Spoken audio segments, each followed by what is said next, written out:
Hello दोस्तों, स्वागत है आपका दृष्टि आईएएस के नए प्रोग्राम पॉलिटी दिस वीक में। मैं हूं केवल आपके सामने। हाल ही में यूपीएससी 2024 की प्रारंभिक परीक्षा हुई थी और उस परीक्षा के बाद यह बात सामने आई कि जो पॉलिटी के प्रश्नों की संख्या है उनका वेटेज 20% से भी ज्यादा था। उसमें यह देखा गया कि जो सवाल पूछे गए हैं वो देखने में एक नजर में भले ही लगते हों कि किताबों के बीच में कहीं से भी पूछ लिए गए हैं, लेकिन वो कहीं से भी नहीं पूछे गए थे। दरअसल साल भर करंट अफेयर में बहुत सारे जो पॉलिटी से रिलेटेड घटनाएं थी वहां से वो टॉपिक पूछे गए थे, यानी कि जो स्टैटिक का पोर्शन था वह करंट अफेयर से लेकर पूछा गया था। तो ऐसे में जरूरी है कि करंट अफेयर में स्टैटिक के कौन कौन से टॉपिक हैं, पॉलिटी के कौन कौन से टॉपिक हैं जो चर्चा में रहे हैं, उसको हम एक साथ पढ़ सकें। इस बात को ध्यान में रखते हुए हमने आपके लिए एक सीरीज शुरू की है पॉलिटी दिस वीक, जिसमें हम बीते एक सप्ताह में पॉलिटी से जुड़ी हुई जितनी घटनाएं थी और उसमें पॉलिटी से रिलेटेड जो टॉपिक चर्चा में रहे हैं जो आपके लिए बहुत ही महत्वपूर्ण हो सकते हैं, उस पर एक एक करके चर्चा करने वाले हैं। तो आज इसका पहला एपिसोड है। तो शुरुआत करते हैं हमारे आज के पहले एपिसोड में इस बात के साथ कि इस हफ्ते क्या क्या रहा खास पॉलिटी में।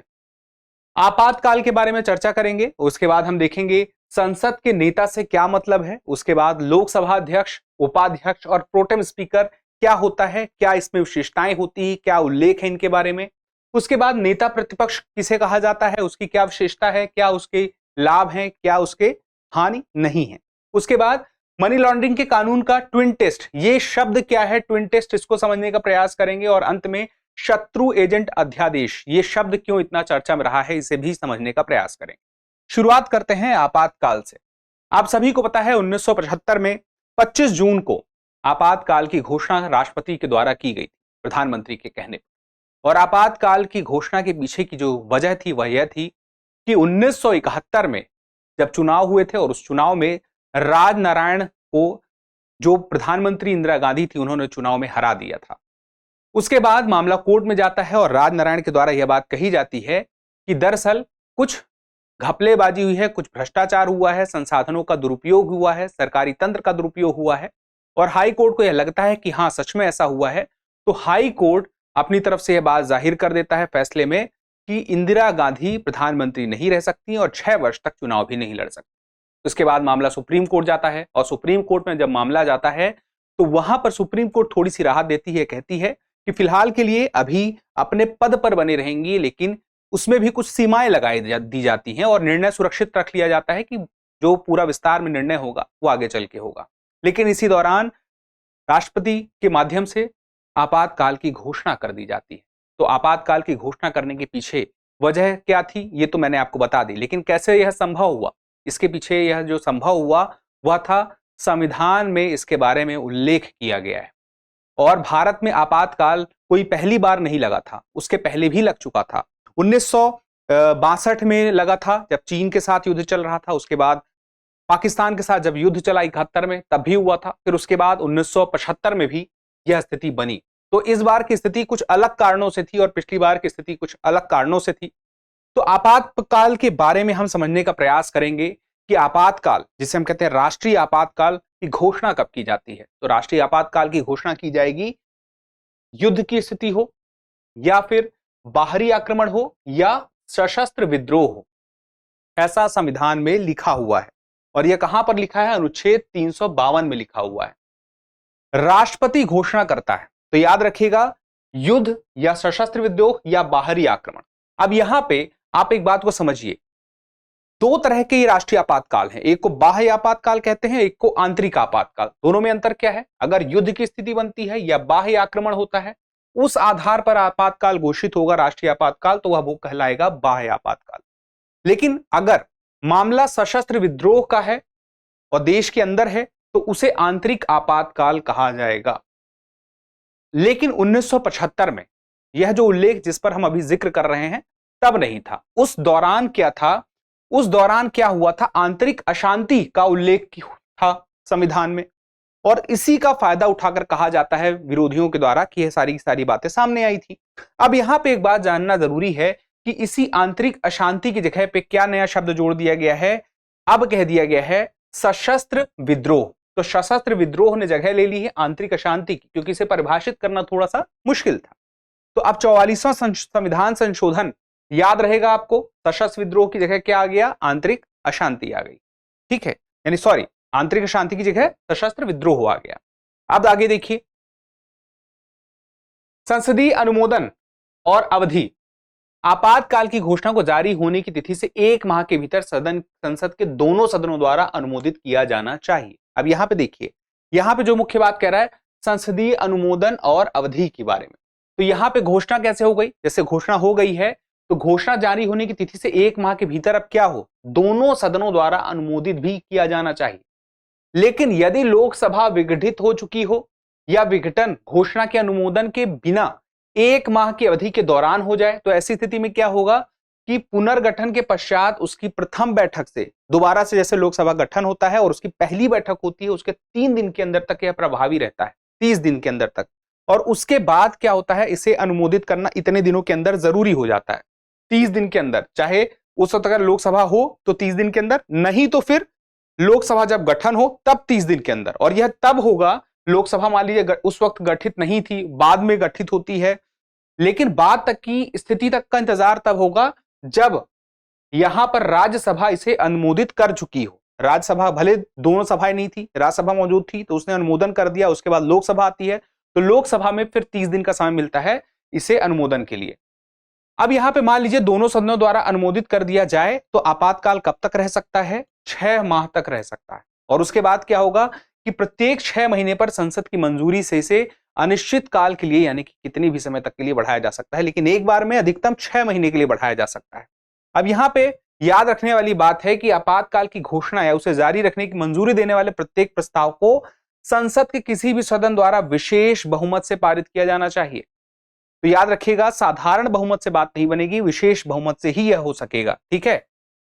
यानी कि दोनों बातों में, घोषणा को लेकर भी है और जारी रखने को लेकर भी है। अब आगे देखिए, यहां पे बात आती है इस घोषणा का निरसन कैसे होगा। जैसे मान लीजिए 6 महीने के लिए आपातकाल लगाया गया, 6 महीने हो गए तो आपातकाल समाप्त हो गया, लेकिन इसके पहले ही अगर उसे समाप्त करना है तो यहां पर आपातकाल की घोषणा को राष्ट्रपति किसी भी समय घोषणा के द्वारा रद्द कर सकते हैं। और इसके साथ साथ संसदीय अनुमोदन की आवश्यकता यहां पर नहीं होती है। यहां पर अगर राष्ट्रपति ने घोषणा कर दी तो अनुमोदन की आवश्यकता नहीं है। लेकिन दूसरा तरीका है कि यदि लोकसभा साधारण बहुमत से आपातकाल को जारी रखने के लिए अस्वीकृति का प्रस्ताव पारित कर दे तो आपातकाल को हटाना ही होगा। मतलब दोनों तरीके हैं, एक तो राष्ट्रपति की घोषणा, दूसरा लोकसभा में साधारण बहुमत से। यहां पे देखिए किसकी बात हो रही है, लोकसभा की और साधारण बहुमत की, ठीक है। चलिए अब आगे देखते हैं, मौलिक अधिकारों पर प्रभाव। इससे बड़े सवाल आते रहते हैं, आपातकाल के दौरान मौलिक अधिकारों पर क्या प्रभाव आते हैं, इससे संबंधित प्रावधान अनुच्छेद 358 और 359 में मिल जाएगा। तो सबसे पहली बात यहां पे 358 में अनुच्छेद 19 को लेकर आती है कि मौलिक अधिकार जो अनुच्छेद 19 में है वे सारे के सारे उनका निलंबन हो जाता है। 6 मौलिक अधिकार हैं अनुच्छेद 19 के अंतर्गत और उन सब का निलंबन हो जाएगा। इसके बाद देखिए 44वें संशोधन अधिनियम अनुच्छेद 19 को केवल तभी निलंबित किया जा सकता है जब राष्ट्रीय आपातकाल युद्ध या बाह्य आक्रमण के आधार पर लगाया गया, सशस्त्र विद्रोह के मामले में नहीं। तो देखिए जो आंतरिक अशांति थी जिसकी जगह पे वर्ड क्या आ गया, सशस्त्र विद्रोह। सशस्त्र विद्रोह होने के बाद भी वहां पर देखिए 44वें संविधान संशोधन में चेंज हो रहा है और क्या कहा जा रहा है कि सशस्त्र विद्रोह होता है उस दौरान अनुच्छेद 19 के तहत जो मौलिक अधिकार है उसका निलंबन नहीं होगा, सिर्फ तब होगा जब युद्ध हो या बाह्य आक्रमण हो। तो मतलब कि अनुच्छेद 19 का निलंबन तो हो रहा है राष्ट्रीय आपातकाल, लेकिन 2 ही कारणों में, उस कारण से नहीं हो रहा है जिस कारण से उस वक्त आपातकाल लगा था। अब देखिए अन्य मौलिक अधिकारों का निलंबन की बात करें तो देखिए राष्ट्रपति को राष्ट्रीय आपातकाल के दौरान मौलिक अधिकारों के प्रवर्तन के लिए किसी भी न्यायालय में जाने के अधिकार को आदेश द्वारा निलंबित करने का अधिकार है। राष्ट्रपति अगर चाह ले कि यहां पर इस मौलिक अधिकार का निलंबन यहां पे हो जाना चाहिए तो हो सकता है, राष्ट्रपति के कहने पर राष्ट्रपति के पास यह अधिकार होता है। लेकिन यहां पे इस बात का ध्यान रखना होगा आपको कि अनुच्छेद 20 और 21 के जो मौलिक अधिकार हैं वहां पर अदालत के पास जाने का, यानी कि अदालत के पास लोग जाके गुहार लगा सकते हैं अगर इस पर निलंबन होता है, यानी कि इसे निलंबित नहीं किया जा सकता है, ठीक है। अब यहां मौलिक अधिकारों को नहीं बल्कि उपचारात्मक उपायों को निलंबित किया जाता है। मतलब मौलिक अधिकारों में क्या प्रतिबंध लगाए जा सकते हैं उस बात को राष्ट्रपति यहां पे कंफर्म करते हैं। अब उसके बाद देखिए संसद में नेता, लीडर्स ऑफ पार्लियामेंट, ये नया टॉपिक है, आज का दूसरा टॉपिक है हमारा।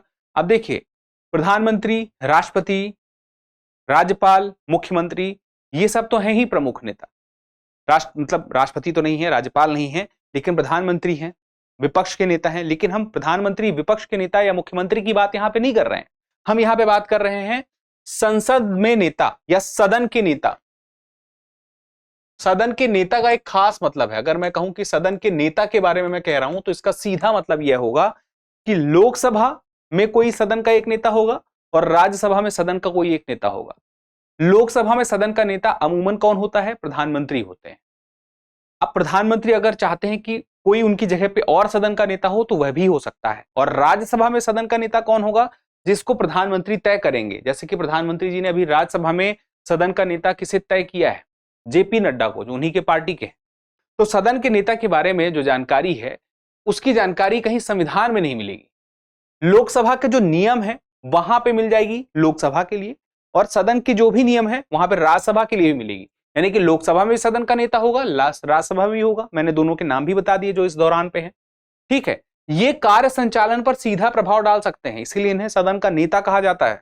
अब देखिए, संविधान में उल्लेख नहीं है। कभी सवाल आ जाए सदन के नेता के का उल्लेख संविधान में है, तो आप बोल दीजिएगा नहीं है, क्योंकि यह संसद के नियमों में उल्लेख है। ठीक है, अब अगला टॉपिक है लोकसभा अध्यक्ष, उपाध्यक्ष और प्रोटेम स्पीकर। अभी हाल ही में चुनाव संपन्न हुए, जब जून के महीने में रिजल्ट आ गया, फिर उसके बाद 18वीं लोकसभा का जब गठन होता है, तो लोकसभा के गठन के साथ ही आवश्यकता होती है कि प्रोटेम स्पीकर हो, डिप्टी स्पीकर हो। ये सारी चीजें जो संविधान में उल्लेख हैं वो जरूरी हो जाती हैं। तो ये होते क्या क्या है, इनका प्रावधान क्या है?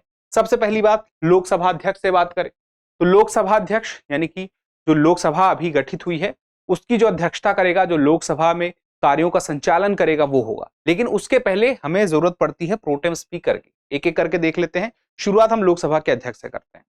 तो लोकसभा अध्यक्ष अभी इस बार 18वीं लोकसभा कौन बने हैं? सांसद ओम बिरला। 542 सांसदों के द्वारा वोट करने की यहां पर अधिकतम संख्या थी। 542 क्यों? 543 क्यों नहीं? संख्या तो लोकसभा के सदस्यों की 543 है। दरअसल राहुल गांधी जी को बारे में आप एक बात स्पष्ट रखिएगा कि इनके पास 2 सीटें हैं, एक वायनाड में है, एक रायबरेली में है। तो एक ही सीट से यह यहां पर अपना वोट कर पाएंगे, सीधी सी बात है। तो एक सीट इन्हें छोड़नी ही है। अब वहां पे देखिए, इसी 542 सीटों के आधार पर तय हुआ, चुनाव हुआ, और चुनाव के माध्यम से तय हुआ कि सांसद होंगे ओम बिरला। इसके पहले भी थे वो सांसद। अब यहां पे देखिए, पहले आम चुनाव के बाद भी चुनाव हुआ था। हर बार चुनाव नहीं होता है लोकसभा के अध्यक्ष के लिए, कभी कभी आपसी सहमति हो जाती है। एक सर्वसम्मति से भी तय कर लिया जाता है कि इस बार के अध्यक्ष ये होंगे। अमूमन यही होता है। तो इस बार देखिए, 1952 में जब पहली बार हुआ तो सहमति नहीं बनी थी और जीवी मावलंकर चुनाव के बाद लोकसभा अध्यक्ष बने थे। उसके बाद 1976 में भी ऐसी स्थिति बनी थी और फिर चुनाव के बाद बी आर भगत बने थे। नीलम संजीव रेड्डी के बारे में, क्योंकि लोकसभा अध्यक्ष के बारे में बात हो रही, तो कुछ विशेष जानकारी ध्यान रखिएगा। नीलम संजीव रेड्डी एक ऐसे व्यक्ति हैं, जब वो लोकसभा के अध्यक्ष बने तो उन्होंने अपने पार्टी से इस्तीफा दे दिया और उसके बाद उन्होंने ये कहा कि मैं अपनी पार्टी में अगर रहूंगा तो मैं लोकसभा का अध्यक्ष कैसे बन सकता हूं? लोकसभा का अध्यक्ष तो उसे होना चाहिए जो सभी पार्टी के लिए हो, सभी लोगों के लिए हो, किसी पार्टी से संबंधित ना हो। तो उन्होंने स्पीकर रहते हुए इस्तीफा दिया था और एक ऐसे व्यक्ति हैं एकमात्र जो लोकसभा स्पीकर होने के साथ साथ राष्ट्रपति भी बने, और यह सर्वसम्मति से राष्ट्रपति बने थे, देश के 6वें राष्ट्रपति थे। उसके अलावा भारत की पहली महिला लोकसभा स्पीकर मीरा कुमार, याद रखिएगा, 2009 से 2014 तक थी। और उसके बाद क्या ऐसा हुआ है कि विपक्ष का कोई नेता लोकसभा का अध्यक्ष रहा हो? तो बिल्कुल। 11वीं लोकसभा के दौरान एक सांसद थे, पूर्णो अगितोक संगमा, PA संगमा नाम से आप इनको जान सकते हैं। ये विपक्ष में रहने के दौरान लोकसभा की अध्यक्षता किए थे। अब बात आती है कुछ संवैधानिक प्रावधान की, उसमें अध्यक्ष उपाध्यक्ष दोनों देखेंगे। उपाध्यक्ष का देखिए काम यही है कि अध्यक्ष की गैर मौजूदगी में वे सारे कार्य करेगा जो अध्यक्ष के कार्य होते हैं, और उस दौरान वो उन्हीं नियमों का पालन करेगा, उन्हीं नियमों से बंधा रहेगा जो नियम अध्यक्ष के लिए होते हैं। ये मुख्य बात है। अब प्रावधान की बात करें, संविधान में अनुच्छेद 93 में है, लोकसभा को यथाशीघ्र सदन के 2 सदस्यों को क्रमशः अध्यक्ष और उपाध्यक्ष चुनना होगा। यहां पे देखिए समय सीमा नहीं दी है, यह लिख दिया है यथाशीघ्र, लेकिन यह नहीं लिखा 1 दिन, 2 दिन, 5 दिन, 10 दिन। तो ये कभी दिनों की संख्या पूछते तो आप बता दिएगा, दिन नहीं दिए हैं, यथाशीघ्र लिखा है, ये बात है। अनुच्छेद 93, अध्यक्ष और उपाध्यक्ष को चुनना होगा, सदन चुनेगी। अब उसके बाद अनुच्छेद 95(1) में क्या लिखा है? यहां पे लिखा है अध्यक्ष का पद अगर रिक्त होता है तो उपाध्यक्ष उसके कर्तव्यों का निर्वहन करेगा। ठीक है, और उस दौरान जब वह निर्वहन करेगा तो उसके पास अध्यक्ष वाली शक्तियां होंगी जो अध्यक्ष के पास होती हैं। ठीक है, अब यहां पे अनुच्छेद 178 भी याद रखने वाली बात है। क्यों? क्योंकि यह विधानसभा से संबंधित है और यहां पे अध्यक्ष और उपाध्यक्ष के लिए जो प्रावधान है वो अनुच्छेद 178 में दिखता है। अब यहां पे एक और बात आती है, प्रोटेम स्पीकर, वो अभी हमें जानना जरूरी है क्योंकि लोकसभा अध्यक्ष बनने के पहले प्रोटेम स्पीकर बनते हैं। 18वीं लोकसभा का गठन हुआ या किसी भी लोकसभा का गठन हुआ तो लोकसभा अध्यक्ष सीधे नहीं चुन लिए जाएंगे, पहले प्रोटेम स्पीकर चुने जाते हैं। प्रोटेम स्पीकर को चुना जाता है जिसका मतलब होता है कुछ समय के लिए। उसके बाद प्रोटेम स्पीकर का काम क्या है? प्रोटेम स्पीकर का जो मुख्य काम होता है वह लोकसभा अध्यक्ष उपाध्यक्ष के लिए चुनाव का संचालन मुख्य रूप से करवाता है। इसके अलावा फ्लोर टेस्ट कराना होता है तो वह भी कराता है। अब ऐसी स्थिति में प्रोटेम स्पीकर का समय सीमित है, तो जैसे ही तय हो जाएगा कि लोकसभा अध्यक्ष कोई बन चुका है तो वो उसके बाद उस पद से हट जाएंगे, ये बात स्पष्ट रहेगी। तो लोकसभा सदस्य को संविधान अनुच्छेद 95(1) के तहत, किसी भी लोकसभा सदस्य को 95(1) के तहत क्या किया जाएगा? प्रोटेम स्पीकर बनाया जाएगा। और 95(1) के तहत ही देखिए, आपको यहाँ पे देखिए अध्यक्ष और उपाध्यक्ष भी बन रहे हैं। ठीक है, यहाँ पे कर्तव्यों का निर्वहन भी हो रहा है। 93 में तो चुनने की बात की गई है अध्यक्ष और उपाध्यक्ष की, लेकिन 95(1) में यह बताया गया है कि अगर अध्यक्ष नहीं है तो क्या होगा। तो यह बात दे दी गई है कि 95(1) में कि उपाध्यक्ष उसके कर्तव्यों का निर्वहन करेगा। और इसी 95(1) के तहत ही क्या हुआ है, यह स्पष्ट किया गया है कि प्रोटेम स्पीकर की नियुक्ति होगी। यानी कि संविधान में प्रोटेम स्पीकर शब्द की बात नहीं लिखी है, संविधान में लिखा है कि अध्यक्ष मौजूद नहीं है तो 95(1) के तहत कोई और अध्यक्ष बनेगा और इसी आधार पर जो संसदीय नियम है उसके आधार पर प्रोटेम स्पीकर की नियुक्ति होती है। यहां पे अब ये बात अंतिम बात है कि स्पीकर का पद कब समाप्त हो जाता है? नए अध्यक्ष के चुनाव के बाद। अब उसके बाद अगला पॉइंट आता है हमारा नेता प्रतिपक्ष का। हमने हाल ही में सदन के नेता की चर्चा की थी, वो तो अलग होते हैं। एक तरफ प्रधानमंत्री होते हैं मुख्य रूप से लोकसभा में, राज्यसभा में जो प्रधानमंत्री जिसे निर्धारित करते हैं वो होते हैं। यहां पे देखने वाली बात यह है नेता प्रतिपक्ष। नेता प्रतिपक्ष भी एक बहुत बड़ा पद है, लेकिन यहां पे एक बात ध्यान रखिए, नेता प्रतिपक्ष जो है पिछले 10 साल में भी देश की लोकसभा में नहीं थे। क्यों नहीं थे? क्यों? नेता प्रतिपक्ष होने के लिए जितनी भी सीटें हैं उन सीटों का 10% होना चाहिए। लोकसभा में जितनी सीटें हैं 543, कम से कम 10% सीटें होनी चाहिए, उससे ज्यादा होनी चाहिए, तब किसी पार्टी विपक्षी पार्टी से कोई लोकसभा का नेता प्रतिपक्ष बनता है। लेकिन वो पिछले 10 साल में हुआ नहीं, पिछले 2 चुनावों के बाद। लेकिन इस बार हुआ है क्योंकि कांग्रेस के पास 99 सीटें आ गई हैं। तो ऐसे में उनकी तरफ से, विपक्ष की तरफ से तय किया गया है कि नेता प्रतिपक्ष कौन होगा? राहुल गांधी होंगे। अब यहां पे कुछ बातें याद रखिएगा, ये संविधान में उल्लेख नहीं है, ये कानून है, leaders of opposition in parliament act 1977।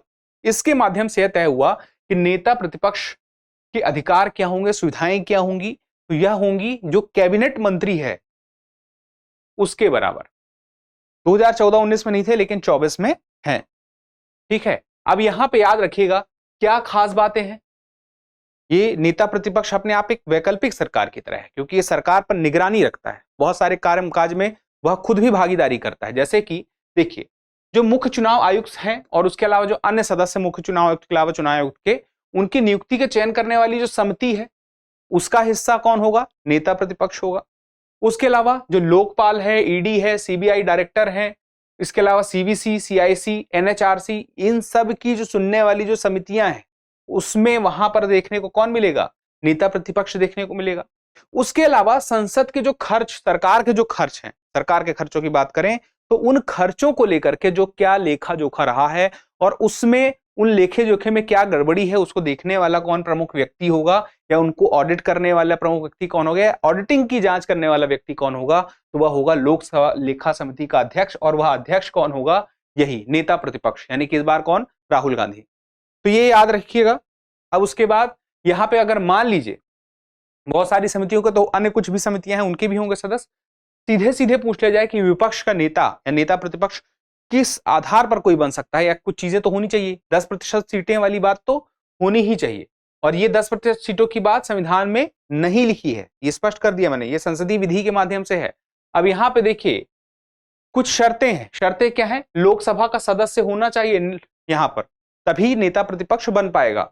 सरकार के विपक्ष में सबसे अधिक संख्या बल वाली पार्टी सदस्य हो, यानी कि अगर 2 पार्टियां, किसी के पास 60 सीट है, किसी के पास 70 सीट है, तो ऐसे में क्या होगा? जिसके पास 70 सीट है, जो उसमें से बड़ी है, फिर 10% के बाद अगली बात क्या हो जाएगी? 10% के बाद अगली बात हो जाएगी ज्यादा जिसके पास है, अधिक संख्या बल जहां पे है। लोकसभा अध्यक्ष द्वारा मान्यता प्राप्त हो। लोकसभा अध्यक्ष जब तक मान्यता देगा नहीं तब तक वह नेता प्रतिपक्ष बनेगा नहीं। अब उसके बाद आगे देखिए कुछ अन्य महत्वपूर्ण तथ्य जो विपक्ष के नेता से जुड़े हुए हैं। 1969 में लोकसभा के पहले विपक्ष के नेता कौन चुने गए थे? राम सुभाष सिंह, 1969 में। अब यहां पे देखिए जब 1969 में वो लोकसभा में विपक्ष के नेता चुने गए, उस दौरान कोई वैधानिक मान्यता उनके पास नहीं थी। 1977 में पहली बार वैधानिक मान्यता दी गई और उसके बाद से अब जो नेता प्रतिपक्ष बन रहे हैं 1977 से, उनके पास वैधानिक मान्यता है, यानी कि कानूनी मान्यता है नेता प्रतिपक्ष के रूप में। और तब से लेके अब तक में 4 बार ऐसा हुआ है जब नेता प्रतिपक्ष कोई नहीं बन पाया। 1980 में, 1989 में, 2014 में और 2019 में। स्पष्ट है आपके सामने। अब उसके बाद देखते हैं मनी लॉन्ड्रिंग के कानून का ट्विन टेस्ट। देखिए मनी लॉन्ड्रिंग का कानून अभी काफी चर्चा में है।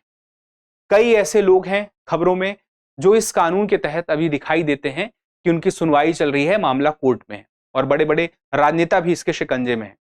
अब यहां पे एक शब्द चर्चा में आया है ट्विन टेस्ट, तो हमें मनी लॉन्ड्रिंग कानून भी समझना होगा और ये ट्विन टेस्ट इसके साथ क्या जुड़ा हुआ है ये भी समझना पड़ेगा। तो यहां पे देखिए मनी लॉन्ड्रिंग का पहले हमें सीधा मतलब समझना होगा। मनी लॉन्ड्रिंग का मतलब क्या है? मान लीजिए कोई संदिग्ध व्यक्ति है या संस्था है, वह क्या करती है, कोई आय है जो अवैध है उसे वैध बनाने का जो कार्य किया जाए तो उसे हम क्या कहेंगे? Money laundering. अब यहां पे देखिए मनी लॉन्ड्रिंग के लिए जो कानून है वह क्या है? पीएमएलए अर्थात धन शोधन निवारण अधिनियम। इंग्लिश में क्या बोलेंगे? Prevention of money laundering act. अब यहां पे क्या है? जो ब्लैक मनी है, काला धन है, अवैध रूप से जो धन है उसे वैध धन बनाना है, सफेद धन में परिवर्तित करना है, इसी को कहते हैं मनी लॉन्ड्रिंग। इसके लिए यही कानून आया है। अब इस कानून के माध्यम से क्या होगा? जो भी ऐसा काम करेगा उसके खिलाफ केस होगा, उसे सजा मिलेगी, यानी कि आप ब्लैक मनी को व्हाइट मनी नहीं कर सकते हैं। अब यहां पे देखिए यह अधिनियम बना 17 जनवरी 2003 को, लेकिन पीएमएलए कानून जो अस्तित्व में आया लागू हुआ 1 जुलाई 2005 को। तो इसी को शॉर्ट में याद रखिएगा, पीएमएलए धन शोधन निवारण अधिनियम। और यह प्रवर्तन निर्देशालय, क्योंकि प्रवर्तन निदेशालय इनफोर्स डायरेक्टमेंट ये क्या कहता है? ये कहता है कि हमारा प्रयास है ब्लैक मनी को व्हाइट मनी करने से रोकना, तो उसके लिए कानून उसके लिए सहायता करता है और वही केस आगे बनता है। फिर देखिए यह अन्य कानून से अलग क्यों है? पीएमएलए कानून काफी चर्चा में है, क्यों? क्योंकि इसे बहुत सख्त माना जाता है। सख्त क्यों माना जाता है? सख्त मानने के पीछे वजह है, सामान्य आपराधिक कानून होते हैं उसके विपरीत है। कैसे है? मान लीजिए सामान्य कोई आपराधिक कानून है तो उसमें दोषी साबित होने तक प्रत्येक आरोपी को निर्दोषी माना जाता है, जब तक वह दोषी साबित ना हो जाए सिर्फ आरोपी है, यानी कि अपराधी नहीं। लेकिन यहां पे क्या है? पीएमएलए कानून में क्या है? जो व्यक्ति है वहां पर उस व्यक्ति के ऊपर जिम्मेदारी आ जाती है कि वो साबित करे कि वह निर्दोष है। बाकी मामलों में यह होता है कि साबित करना होता है कि वह दोषी है, लेकिन इसमें क्या होता है? साबित करना होता है कि वह साबित करेगा कि वह निर्दोष है, एकदम उल्टा। अब यहां पे अगली बात आती है ट्विन टेस्ट की, जो मैंने आपसे कही। ये ट्विन टेस्ट अभी पीएमएलए के साथ चर्चा में है। ट्विन टेस्ट क्या है कि इस कानून के तहत जमानत नहीं मिलती, तो दरअसल जमानत यहां पर नियम नहीं है बल्कि अपवाद है। मिलती तो है लेकिन अपवाद स्वरूप मिलेगी जमानत। तो ऐसी स्थिति में अगर किसी को अपवाद भी है तो अपवाद स्वरूप जमानत मिलेगी कैसे? उसके लिए भी जो टेस्ट है वह ट्विन टेस्ट है, यानी कि दोहरा परीक्षण है। 2 आधार देखे जाएंगे और उन आधारों पर दोनों में पास जब कोई होगा तब उसे अपवाद स्वरूप जमानत मिलेगी। तो 2 शर्तें कौन सी हैं? पहली है कि यह मानने के लिए उचित आधार है कि आरोपी जिसके ऊपर आरोप लगा है ऐसे अपराध का दोषी नहीं है। इतने उचित आधार मिल जाएं कि लगे कि यह दोषी ना हो। उसके बाद दूसरा है कि जमानत पर रखते हुए उसके द्वारा कोई अपराध करने की संभावना ना हो, यानी कि उसे जमानत मिल जाए तो ऐसा ना हो कि अपराध कर ले। इन दोनों बातों को जब साथ में चेक किया जाएगा तो ट्विन टेस्ट कहा जाएगा और तब जाके अपवाद के रूप में जमानत मिलेगी, यानी कि नियम के तहत नहीं, ये मुश्किल से मिलेगी। इसी वजह से ये ट्विन टेस्ट है। और यह ट्विन टेस्ट कहां है? पीएमएलए की धारा 45 में है। चूंकि ट्विन टेस्ट के बारे में, यानी कि पीएमएलए कानून के बारे में यह कहा जाता है कि जमानत क्यों इतनी आसानी से नहीं दी जाती, उसके पीछे एक वजह यह भी बताई जाती है कि जो लोग भी मनी लॉन्ड्रिंग का काम करते हैं, यानी कि उनके पास पैसे की कमी नहीं है, पैसे बहुत ज्यादा है उनके पास, इतना बड़ा कोई काम कर रहा है, इतने बड़ी मात्रा में धन का काम इधर से उधर ब्लैक मनी को व्हाइट मनी कर रहा है, तो सोच समझ के कर रहा है, प्लानिंग के साथ कर रहा है, उसको सारा कानून पता है और अब उसके बाद वो सारी सावधानी रखेगा, सारी चालाकियां रखेगा। इस वजह से उसकी चालाकियों को रोकने के लिए यह ट्विन टेस्ट किया जाता है। ऐसा इस कानून के माध्यम से तय हुआ है। अब उसके बाद शत्रु एजेंट अध्यादेश, ये भी काफी चर्चा में रहा है। शत्रु एजेंट अध्यादेश, एनिमी एजेंट्स ऑर्डिनेंस 2005। अब आप सोच रहे होंगे यहां पे ऑर्डिनेंस लिखा है, अध्यादेश लिखा है। अध्यादेश जो भारत के संविधान के अनुच्छेद 123 में है, क्या ये वो अध्यादेश है? तो ये वो अध्यादेश नहीं है, दरअसल ये कानून ही है। ये वो अध्यादेश नहीं है जिसके माध्यम से राष्ट्रपति के माध्यम से अध्यादेश सामने आता है, फिर उसके बाद क्या होता है कि वह उस पर कानून बनाया जाता है, फिर बिल आता है, फिर वह अधिनियम बनता है। नहीं, ये सारी प्रोसेस नहीं है इसमें। यह अध्यादेश अपने आप में एक पूरा का पूरा कानून है। तो ऐसा क्यों हुआ कि नाम है अध्यादेश और है कानून? उसके पीछे की कहानी है 1917 में क्या हुआ, जम्मू कश्मीर के जो डोगरा महाराजा थे उन्होंने यह कानून बनाया था, और वहां पे कोई भी कानून बनता था तो उसे ऑर्डिनेंस कहा जाता था। आज जिसे हम अध्यादेश अलग तरीके से जानते हैं, उस वक्त उसे कानून को अध्यादेश कहा जाता था। इस वजह से अब उसका नाम ही पड़ गया एनिमी एजेंट्स अध्यादेश, तो वही चला आ रहा है। अब ये है क्या एनिमी एजेंट अध्यादेश, यानी कि एनिमी एजेंट्स ऑर्डिनेंस है क्या? यह संबंधित है जो शत्रु के एजेंट है। शत्रु का एजेंट कौन है? मान लीजिए कोई ऐसा व्यक्ति है जो आपके आसपास है, लेकिन वो आपकी तरफ नहीं है, वो आपके शत्रु की तरफ है, उसके फेवर में है, और उसके फेवर में रह के कुछ काम करता है, तो हम उसको बोलेंगे वो शत्रु का एजेंट है। और वह शत्रु का एजेंट चूंकि हमारे आसपास है, इसलिए हमारे लिए वो खतरनाक हो सकता है। इसी बात को ध्यान में रखते हुए जम्मू कश्मीर के महाराजा, जो डोगरा महाराजा थे, उन्होंने शत्रु एजेंट अध्यादेश शुरू किया, और इसके तहत यह तय किया कि कोई व्यक्ति जो शत्रु का एजेंट है और हमारे लिए खतरनाक है, हमारे आसपास है, हमारे क्षेत्र के, तो उसके खिलाफ कठोर सख्त कार्रवाई होगी, सजा सुनाई जाएगी। और इस कानून को भारत की आजादी के बाद भी शामिल किया गया, और उसके बाद जब 370 हटा और उसके बाद जब जम्मू कश्मीर को एक अलग तरीके से शामिल किया गया, आज के वह केंद्र शासित प्रदेश बन चुका है, तब भी यह कानून मौजूद है। तो याद रखिएगा 370 के हटने के बाद भी यह बरकरार है, आजादी के बाद भी था, बस कुछ सुधार हुए हैं, कुछ परिवर्तन हुए हैं। इस वजह से यह जो कानून है, देखिए यहां पे 2005 लिखा हुआ आपको दिखाई दे रहा है, क्योंकि इसमें कुछ बदलाव हुए हैं समय के साथ। तो देखिए विभाजन के बाद भी यह जुड़ा रहा। 1948 में महाराजा द्वारा कश्मीर संविधान अधिनियम 1939 की धारा के अंतर्गत यह मौजूद रहा, थोड़े बहुत परिवर्तन के साथ में। अब उसके बाद बात की जाए तो यह कैसे संबंधित है। देखिए कोई व्यक्ति जो षड्यंत्र कर किसी अन्य व्यक्ति के साथ मिलकर शत्रु की सहायता करने के आशय से कार्य करता है, तो अब ऐसी स्थिति में क्या होगा, उसे शत्रु एजेंट की संज्ञा दी जाएगी। और यहां पर दंड क्या होगा, मृत्यु दंड तक हो सकता है, आजीवन कारावास तक हो सकता है, और 10 वर्ष तक की सजा भी हो सकती है। तीनों स्थितियां बन सकती है उसके किए गए कृत्यों के आधार पर, और साथ में जुर्माना भी देना पड़ सकता है।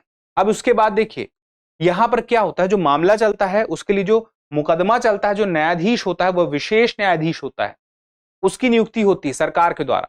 उच्च न्यायालय में विशेष न्यायाधीश की नियुक्ति होगी, तब यह मामला चलेगा। और उसके बाद न्यायालय की अनुमति के बिना वकील नहीं रख सकते। ये कानून बहुत कठोर है, मतलब जब तक न्यायालय अनुमति नहीं देगा अपने लिए, जिसके खिलाफ यानी कि व्यक्ति के खिलाफ मुकदमा चल रहा है, वह वकील भी नहीं रख सकता। यानी कि वकील नहीं रख सकता, निर्णय के विरुद्ध अपील करने का भी कोई प्रावधान नहीं है। जो निर्णय दे दिया गया वो मानना पड़ेगा, वही फैसला है, इसके विरुद्ध कहीं भी अपील भी नहीं की जा सकती। इसीलिए विशेष न्यायाधीश यहां पर मौजूद होते हैं। तो यह आज भी मौजूद है, और जम्मू कश्मीर क्षेत्र में यह आज भी अपना जो है प्रभाव बनाने में कायम है। तो यहां पे ध्यान रखिएगा, अभी हाल ही में वहां के पुलिस प्रशासन के द्वारा यह बात लाई गई थी कि जो लोग हैं जो वहां पे अशांति पैदा कर रहे हैं, जो शत्रु के एजेंट के रूप में ही कार्य कर रहे हैं, उनके खिलाफ ये कानून लगाना चाहिए, उन्हें सजा उस आधार पर मिलनी चाहिए जिससे वहां पर लोगों को समझ में आए।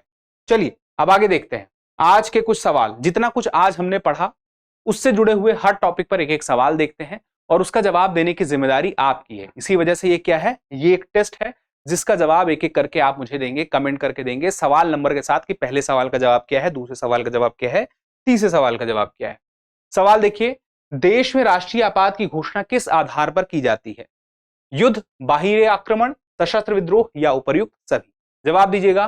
राष्ट्रीय आपात की बात हो रही है, किस आधार पर की जाती है, यह आपको ध्यान रखना है। अगला देखिए, निम्नलिखित में से कौन सा कथन सही नहीं है, यानी कि कौन सा कथन गलत है, आपको यह बताना है। अब देखिए, लोकसभा में सदन का नेता होता है, राज्यसभा में भी सदन का नेता होता है जो एक मंत्री और राज्यसभा का सदस्य होता है। फिर तीसरा है, सदन के नेता के पद का उल्लेख संविधान में नहीं है। चौथा है, राहुल गांधी लोकसभा में सदन के नेता है। जवाब देखिए, बताइए क्या इसका सही जवाब है, कौन सा कथन गलत है। उसके बाद लोकसभा अध्यक्ष और उपाध्यक्ष को चुनने का प्रावधान संविधान के किस अनुच्छेद में है? अनुच्छेद 93, 95, 98 या 178? किसको चुनने की बात हो रही है? लोकसभा अध्यक्ष और उपाध्यक्ष को। संविधान का अनुच्छेद बताइए कौन सा है। सवाल नंबर है आपका 3। अब सवाल नंबर 4 देखिए, धन शोधन निवारण अधिनियम 2002 की किस धारा में ट्विन टेस्ट का उल्लेख है? ट्विन टेस्ट की बात हो गई, पीएमएलए कानून की बात हो गई, अभी हमने जिक्र किया था, बताइए कौन सा है? 45, 47, 57 या 65? अब उसके बाद अगला देखिए, शत्रु एजेंट अध्यादेश का संबंध किस राज्य से है? जम्मू कश्मीर से है, अरुणाचल प्रदेश से है, पश्चिम बंगाल से है, पंजाब से है? इस सवाल का जवाब भी आसानी से दे सकेंगे अगर आप पूरे वीडियो को पूरी तरीके से देखा है। यहां तक हमारे सारे सवाल कवर हो चुके हैं, सारे आज के टॉपिक कवर हो चुके हैं। आज पहला एपिसोड था, मुझे उम्मीद है कि आपको ठीक लगा होगा। कैसा आपका अनुभव रहा बताइएगा, शेयर करिएगा। चैनल सब्सक्राइब नहीं किया है तो कर लीजिएगा। ध्यान रखिएगा कि हर हफ्ते हम मिलते रहेंगे इसी समय पर, शाम को, शनिवार को। तो मिलते रहिए, बात करते रहिए और हर हफ्ते फॉलो करते रहिए, जिससे आपकी परीक्षा और बेहतर हो सके। फिलहाल के लिए इतना ही, जल्दी मिलते हैं अगले एपिसोड में। तब तक के लिए स्वस्थ रहें, मस्त रहें और पढ़ते रहें। धन्यवाद।